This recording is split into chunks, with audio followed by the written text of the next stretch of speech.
皆さんごきげんよう、上川薫です。今回取り上げる話題は、お隣の国の司法制度に対する信頼度といったものについて取り上げていこうと思います。世界各国、警察や裁判所といったものは持っているわけですが、それぞれの国において国民がその機関をどれだけ信頼しているのかというのはそれぞれ違うものです。賄賂が横行するような国にあっては、警察や裁判所といったものは全く信頼されないものです。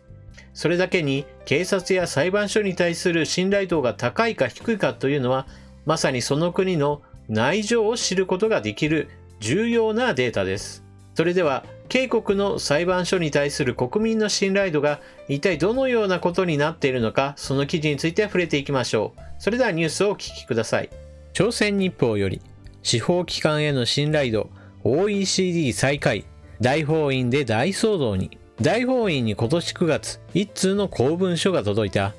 表題は、一目で見る政府2019経済協力開発機構 OECD が加盟37カ国を対象に各国の司法機関に対する信頼度を調べ、ランキングをつけた調査結果の草案だった。警国は最下位だった。OECD が加盟国ごとに国民1000人に裁判所を信頼するかを尋ねた設問で、信頼するとの回答は警国が最も少なかった。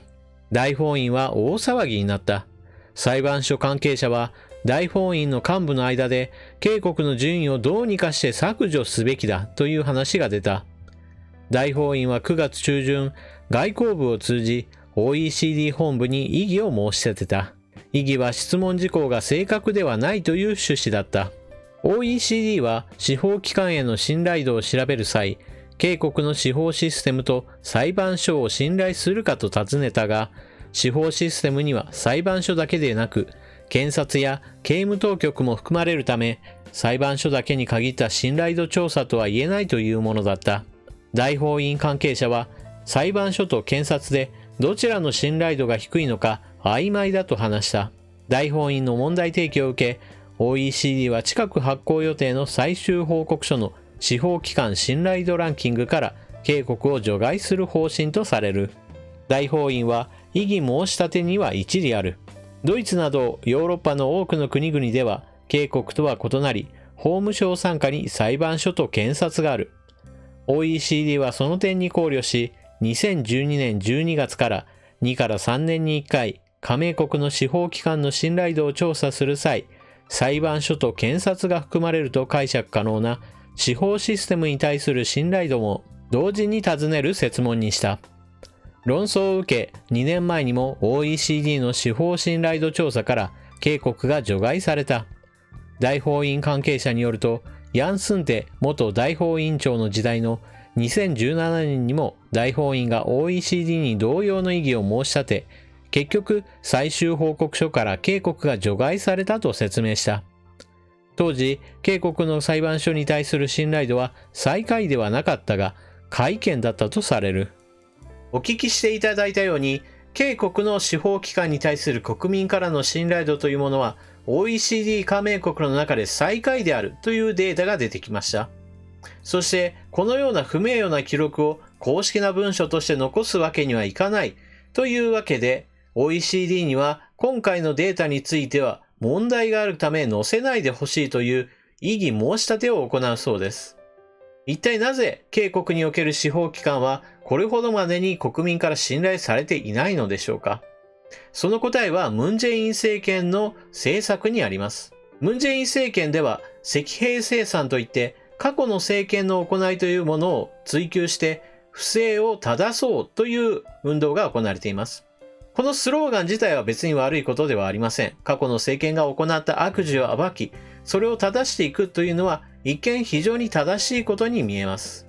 問題はそのスローガンではなく、実際に何が行われたかということです。ムン・ジェイン政権下においては、この積弊清算という名のもとに様々な人事介入が行われたとされています。以前のパククネ政権であるとかイ・ミョンバク政権の時代から務めていた人たちが、いわばムン・ジェイン政権に対する反対的な立場を取っていたら、そのような人については同じ職場にいてもらっては困るというような政治的な意図が見られる。国民の目にはそのように映っているのでしょ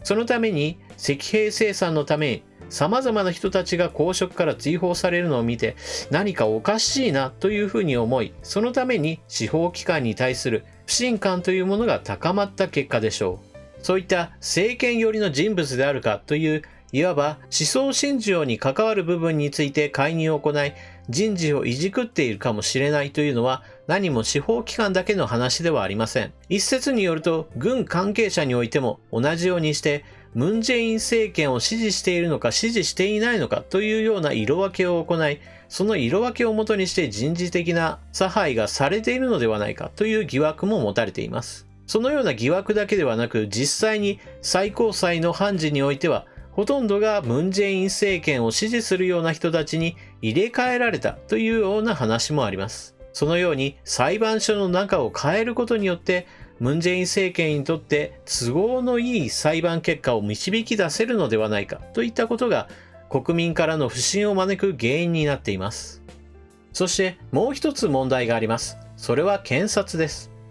検察は本来であれば大統領やその周辺における不正というものを追及し、そして捜査していくものなのですが、これが大きな問題になっています。チョグク前法務部長官の時代に検察改革が訴えられ、そして検察改革に対する賛成のろうそくデモというものも行われました。検察は独立して捜査しているわけですが、その捜査権限が強すぎるために、いわば逮捕すること自体が目的化して、その捜査手法そのものが非難の対象になっていることがあります。また、彼らの捜査対象というものについても批判が集まることになっています。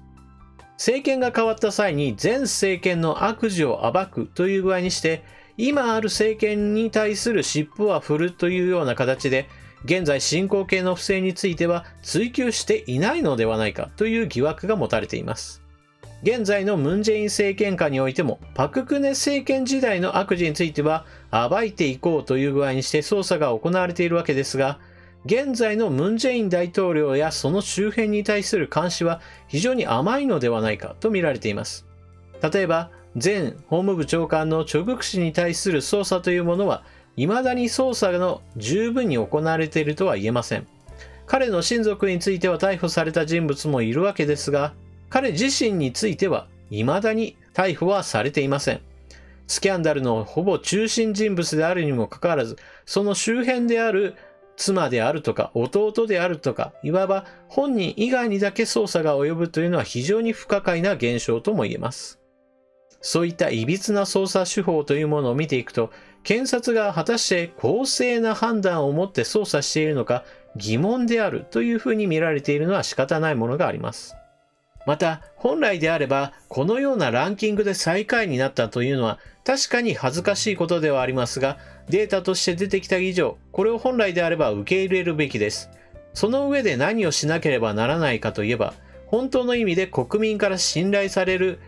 公正な組織というものを作るべきなのです。ところが、あちらの国においてはそういった前向きな改善というものに取り組まず、まずこの問題をいかにして国民の目から遠ざけるかといったところに不信しているのが大きな問題です。自分たちの国が加盟国の中で最下位になるなんて不名誉なデータなんだ。このようなデータについては公表させるべきではないというような申し立てを行う、そういった考えをする前に、なんで国民から信頼されないのか、国民から信頼されるような公正な組織というものを作っていかなければならないというような反省に立った改善を行うべきなのです。例えば日本の場合を考えてみましょう。日本の場合で政権が変わったからといって、前政権時代に勤めていた裁判所の人たちを追及して、彼らを公職から追放すべきだといったような運動をするべきでしょうか。日本においてはそのような動きが見られないのは、いわば裁判所は裁判所で独立して動いているからです。日本の裁判所が政権が変わったからといって、何か政権ごとに違う判決を出すというようなことは、まずありえません。裁判所はあくまでも法律に基づいて裁判結果を出すのであって、政権の顔色を伺いながら裁判結果を考えるというような話ではないからです。そして、警国の国民自身が私たちの国の司法機関というものは信頼できないと思っているわけですが、その悪影響というものは日本も受けています。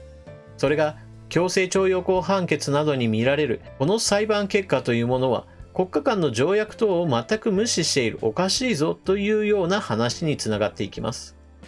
ムン・ジェイン大統領は強制徴用工判決などについて、これらについては司法の判断なのだから、これは尊重しなければならないというふうにして言うわけですが、そのムン・ジェイン大統領自身がその裁判所の人事について介入しているのではないかという疑問については、ちゃんとした答えは出していません。国民の信頼されていないのはまさにそのような都合のいいように自分の言葉を操っているせいではないでしょうか。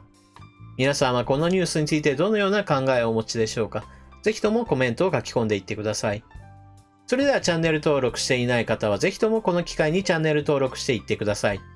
次回の動画でまたお目にかかりましょう。またね。